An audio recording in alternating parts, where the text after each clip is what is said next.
Man, what's up with my subscribers, man? I appreciate y'all, man. Shouts out to all my new subscribers that came from the Divorce Court, that came from Steve Wilco, and that came from Big Hurt. Shouts out to y'all, man, and shouts out to my loyal subscribers. Been there from the beginning when I didn't have hardly any subscribers. But man, this story right here, man, this story right here is about the only lie that I told on TV. The only one. And I'm gonna tell you why it's bothering me, why I gotta put it out there. Because these TV shows, man, if you give them a chance, they will exploit you. They will exploit you and let you sacrifice yourself all in front of America, right? And this is why. So behind the scenes, I was talking to a producer. Her name is Gina. She is a two-faced snake. But anyhow, when we looked on Craigslist, and we called in, told to show our story. They hear stories, they filter them out on a high level. And if you notice, Steve Wilco has a lot of black couples. Period. Hell of them. Just note that in. So next thing you know, they was more curious on how me and my wife met. We met. I met my wife on a cell phone. I was in the pen with my phone calling chat lines, trying to meet somebody, and I met my wife. So that got what got their antennas going up. Then I talked to her about she wanted to know, how do you get the phones?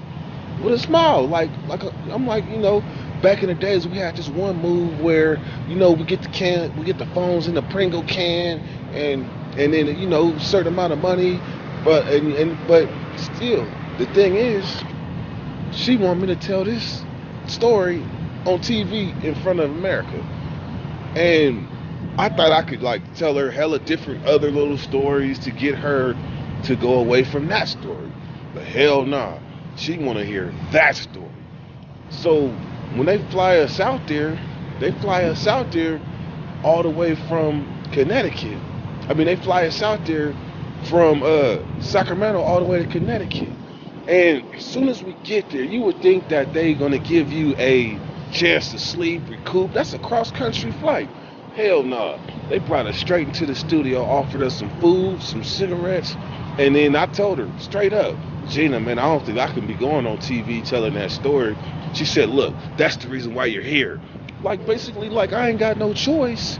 I ain't got no choice but to tell this story. She forcing me to tell it. I'm like, man, I ain't gonna do it. I'll get back on the plane. I ain't doing it. So she leaves and she comes back, goes talk to her. She leaves, goes to her producer, come back. She said, all right, what else you got? So I tell her some other stories. She was like, them stories is cool, but I want the Pringle can story. So I'm looking deep down inside myself, I can't do this. I can't go out like this. She's punking. She's trying to pump me. Slap me around and call me Susan.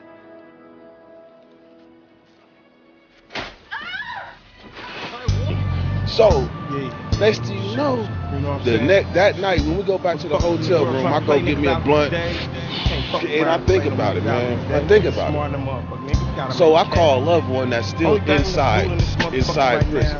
I call him because I needed his insight. I'm like, bro, man, look, this is what they're doing, man. This is what they're doing. They're trying to force me to tell an old move that we used to do. This move is 12, 13, 14 years old, but I don't feel like putting it out there like that. He said, bro, look, you're about to be on TV. Make something up. I said, make something up. He said, yeah, man, make something up, man. I said, the drones dropped it.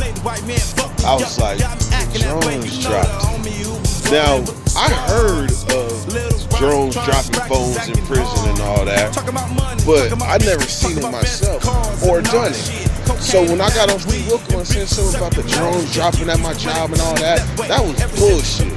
That was bullshit. But the next morning, when I went back, after I talked to him, and I figured it's no harm, no foul, fuck him. So when we get to the studio the next morning, and she agrees. I'm not gonna tell the Pringle can story. I'm gonna tell the drone story. That drone story replaced the Pringle can story. And then on top of that, man, she was giving my wife a hard time. 'Cause my wife, you know, she ain't an actor like that. She ain't been on TV. Neither have I. But I'm natural like this shit. I don't give a. I mean, I'm a natural. I'm loose with it. My wife is a little skin. So she come and tell me, look, your wife is dull. I'm like, my wife is dull. She said the show is on your shoulders. I'm like, damn, I felt like a little pressure right there. So what I'm gonna do? Man, I stepped to the motherfucking plate. And hence, I was on Divorce Court. I recorded Divorce Court first. But Steve Wilkos, that was later, but it aired before Divorce Court. So I had already been on TV on the Divorce Court. Actually, wife had been on TV too, but it hadn't aired yet.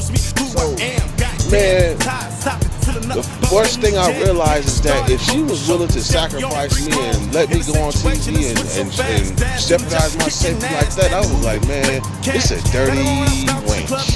This is a dirty female, man.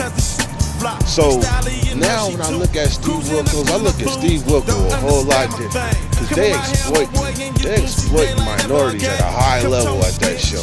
Then on top of that, there was that shit green shirt that they had me in. That shit pukey green shirt that they had me wearing. I looked up, and because they give you the clothes and then you gotta take them off and give them back.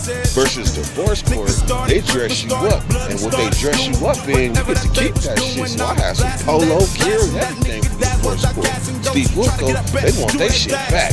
So when I gave them so I look up like 2 months, not even 2 months later, like 3 weeks later, and I see a dude on the show come up here on the show. He wearing the same dookie green shirt they had me wearing.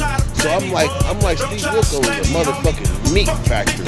I didn't want to comment before like how I did the thoughts after the Divorce Court. This thoughts after Steve Wilkos though, man, it just wasn't worth it. The way they went in on my wife in the comments, and then the way they tried to exploit us, it really wasn't worth it. And you don't get paid that much. This is what they do. They'll give you like you get 2 gift cards a piece. Each gift card got like $150 on it. Matter of fact, I think we each got $150 a piece. It was some punk shit. It wasn't like Divorce Court. Divorce Court, they gave us like a stack. But Steve Wilkos, man, they gave us some cheap ass shit. Luckily for me, I was building a platform, so I had a backup plan what to do after receiving exposure on that show. So, but just think about all the other people that don't have no backup plan. They're just going to be on TV and they ain't got no direction after that. Man, they being exploited, man. So if you thinking about going on talk shows and shit like that, don't go on Steve Wilkos unless you doing it unless you have an ulterior motive. If you have an ulterior motive, then feel free. But if not, man, that's Steve Wilkos is a meat factory. And I don't care if you see this, Steve. I don't care. So, anyhow, man, that was the lie I told on TV. The drones. That was straight bullshit. And everybody that knows me, they was probably dying like a motherfucker inside because they know there ain't had no damn drone coming to prison. Everybody would have knew that on the yard. So, anyhow, man, dirty weather, go. Is that a drone? Give me, drop the phone. Got it.